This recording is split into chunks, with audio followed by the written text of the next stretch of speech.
Good morning, class. Good morning, Sir Leo. So, I'm the reporter for today. I'm the first reporter for today. So, my topic is entitled Globalization.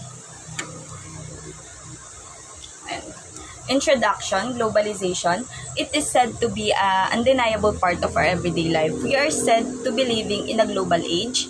Mass media serves as bridge. So, it is said to be an undeniable part of our everyday life. So, hindi natin makakailan na parte na talaga yung globalization ng araw-araw na pamumuhay natin. We are said to be living in a global age. Totoo na nakatira na talaga tayo sa makabagong panahon at ang mass media serves as bridge. Totoo na ang mass media, dito ay nagiging tulay natin siya, nakakapag-adapt tayo ng information at nakakapag-provide din tayo ng information para sa iba. What is globalization? So, ano nga bang naiisip niyong definition ng globalization? Globalization is the word used to describe the growing interdependence of the world's economies, cultures, and populations, brought about by cross-border trade in goods and services, technology, and flows of investment, people, and information. So, sa globalization, pinapakita na ang interdependence. So, two or more countries or people depending on each other. Brought about by cross-border trade in goods and services. So, dito, nakikipagkalakalan tayo sa iba't ibang lugar or bansa gamit ang mga produkto at serbisyo, teknolohiya, kung saan tuloy-tuloy ang flows ng investment, people, and information. Globalization is interconnectedness and interdependency. So, interconnectedness, this is the kumokonekta yung isa pang bansa sa isa pang bansa. So, connection or interconnectedness. And interdependency, yun nga yung nakadepende yung isang bansa or isang tao sa isa pang bansa. Globalization is the process by which people and goods move easily across borders. So, sa globalization, yung proseso daw ng paglilipat-lipat ng mga tao at ng mga produkto ay napakadali na. Globalization of interaction and integration among people, companies, and governments of different nations. So, interaction or pakikipag-ugnayan and integration is yung pagsasama-sama ng iba't ibang tao, kumpanya, gobyerno sa iba't ibang bansa. Driven by international trade and investment and aided by information technology. So, ginagamitan natin ng information technology ang globalization. Brief history of globalization. Globalization is an historical process that began with the first movement of people out of Africa into other parts of the world, traveling short or long distances. Migrants, merchants, and others have delivered their ideas, customs, and products to new lands. Historical events led to globalizations or ng pag-aralan na natin to kay Sir Leo. So, Silk Roads, 1st century BC to 5th century AD and 13th to 14th centuries. Spice routes, 7th to 15th centuries. Age of Discovery, 15th to 18th centuries. First wave of globalization, 19th century to 1914. Second and third wave of globalization, Globalization 4.0. Two classifications of definitions. Broad and inclusive, narrow and exclusive. So, sinasabi na globalization daw ay colonization. Ba't nga ba nila sinasabi na colonization ang globalization? Dahil ba sa nakakain na tayo ng mga international products? Mas natatangkilik na ba natin sila? Diba? So, dito yung two classifications of definitions, broad and inclusive, narrow and exclusive. Broad and inclusive, these definitions can include variety of issues dealing with overcoming traditional boundaries. It is, however, more vague May's definition stated that globalization is the onset of the borderless world falls under these categories. I think more vague, or vague means imprecise, indefinite, ano pa ba? Unclear. Yeah. So, May's definition stated that globalization is the onset of the borderless world falls under these categories. So, sinasabi na wala nang harang or wala nang borders. Borderless. Yun yung ibig niya sabihin. So, hanap ako ng ibang ito. Borderless world, barriers to communicate. So, wala nang barriers to communicate. Dito, makita yung closeness or practices or pagtangkilik ng product sa ibang lugar. Mostly dito sa Pilipinas, 'di ba? Uso yung mga Korean products katulad sa mga makeups, skincare, 'yan. Magbigay din ako ng by Ray Kelly and Phil Marflit. Globalization is a situation wherein societies, cultures, politics, and economics have in some sense come closer together. So yun nga, yung nagko-close together yung iba't ibang mga tao.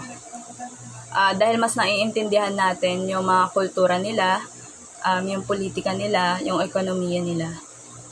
Yan. So next, by John R. Oscott, globalization refers to the processes whereby social relations acquire relatively distanceless and borderless qualities so that human lives are increasingly played out in the world as a single place. So, isa ba nito yung pag-order natin sa iba't ibang social media platforms. Halimbawa na lang yung Shopee. Yun. 'Di ba may overseas na na order sa Shopee from China? Mostly from China talaga. Napapansin mo na napakabilis sa loob ng minsan 3 days nandiyan na yung parcel mo, 3 to 7 days talaga. Nandiyan na yung parcel mo, 'di ba? Nahawakan mo na kaagad. 'Yon. Next is narrow and exclusive. Definitions are more easily justified, but they are seen as more limiting.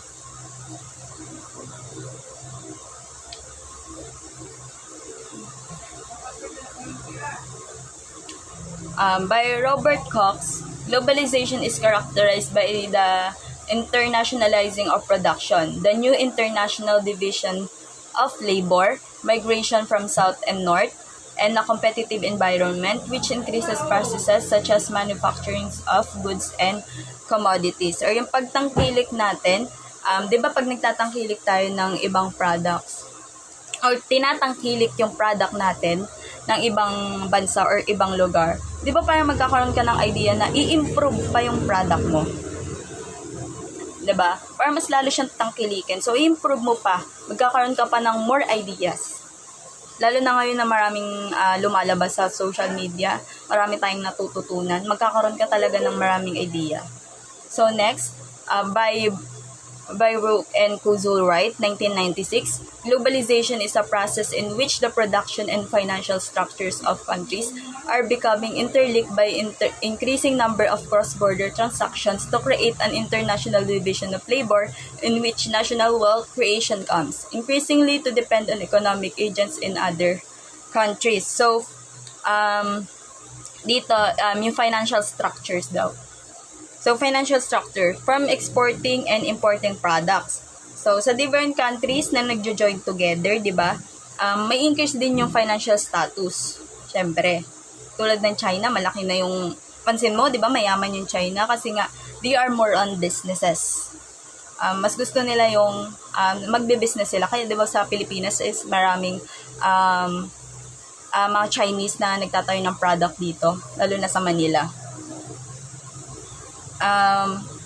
Next is by Long Hone, 2001, globalization is the largest state in a long accumulation of technological advancements, which has given human beings the ability to conduct their affairs across the world without reference to nationality, government authority, time of day, or physical environment. So, advancement and technology. So, pag nagtitinda tayo, 'di ba? Or pag magtitinda ka bilang makakita ka ng FB live seller. So, 'yon, commonly sa FB maraming nagtitinda diyan, mga online selling. Sa TikTok din marami diyan. So, di mo na kailangang humingi pa ng permit sa government para magtinda ka sa FB, 'di ba? So, parang free siya or you can free move talaga pag sa globalization. So, mas madali kang makakabili, madali kang makakatinda, 'di ba? Depende na lang 'yun sa FB or sa social media platform mo kung tatanggalin nila yung live mo. Kasi may mga restriction talaga pagdating sa social media. Yan. Next. Yan pala, definition are most easily justified. So, justified, more defined. They are seen as more limiting. So, may limitasyon lang. Diba? Di lahat ng mga bansa ay, ayan. Cox's definition bases the characteristics of the globalization trend include the internationalization of production, new international division of labor, new migratory movements from south to north, the new competitive environment that accelerates these processes, and the internationalizing of the state, making state into agencies of globalizing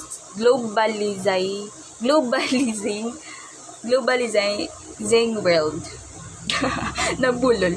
And yan, Cox's definition best suits the characteristics of globalization. So, yun nga. Sabi ko na kanina yung advancement in technology. Yun yung, isa rin dyan yung pag-move ng isang tao. Diba sa ibang bansa, maraming nagtatrabaho. Lalo na yung mga OFW natin. Marami ding nagmamigrate sa ibang bansa. So, next.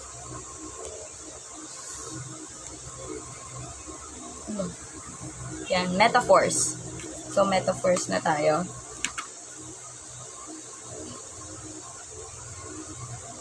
Metaphors are powerful linguistic devices that help us understand complex concepts by comparing them to something more familiar.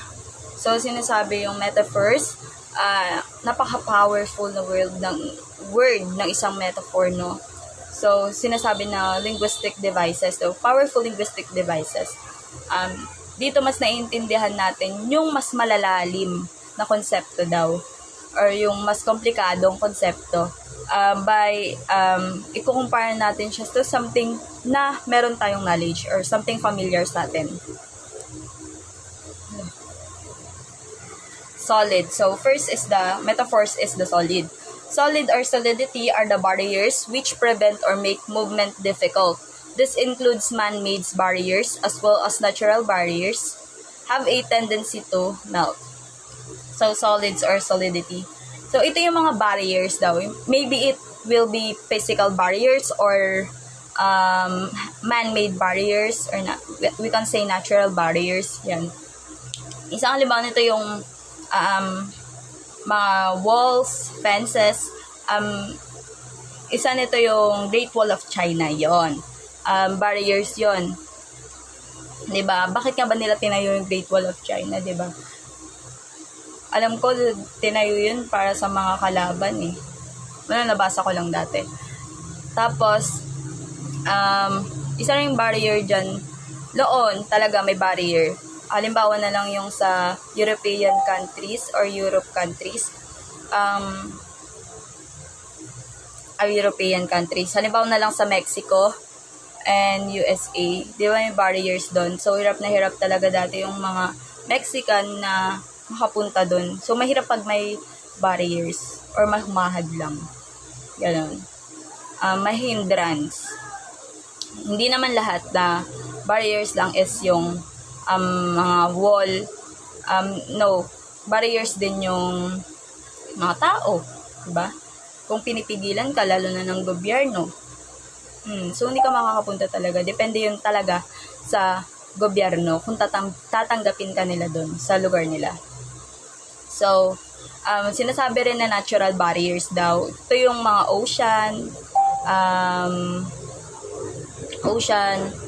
ano pa ba? Pa ba ibang barriers? Meron kasing imaginary barriers, hindi mo nakikita na barrier siya. So, next, liquid refers to the increasing ease of movement of people, things, information, and places in the world. Continuous fluctuation tends to melt whatever is in its paths, especially solids. So, refers to the increasing ease of movement of people. So, wala na siyang barriers or wala na hindrance. Parang liquid is tuloy-tuloy na yung ano niya. Antag dito. Yung mga tao, yung mga bagay at mga impormasyon at yung mga places sa mundo ay talagang free. You're free to go. Halimbawa na lang sa Sweden, when Sweden, or example natin yung mga European countries, halimbawa yung mga Sweden, di ba? Pag nagbukas siya ng immigration,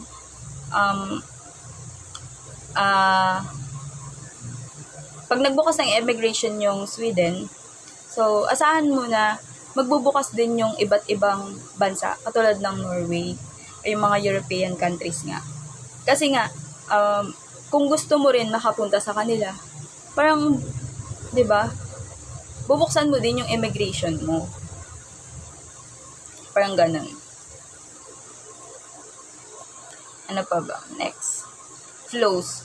Used to describe the melting process of phenomena. Flows are the movement of people, things, places, and information. So, sa liquid, di ba? Yung liquid is nag-flows. Yan. Kaya magka-connect na yung liquid and flows. So, yung flows, ito yung pag-move ng mga tao or bagay sa iba't ibang lugar at ang pag-move din ng information.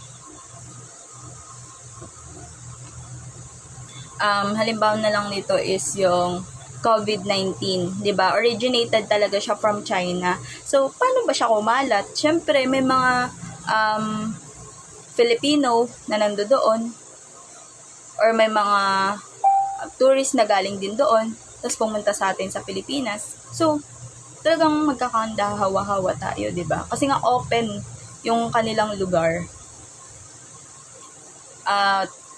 Marami ding Chinese na galing doon na nakalusot dito sa Pilipinas na meron palang COVID-19. So, masasabi na halimbawa talaga ng flows is yung COVID-19.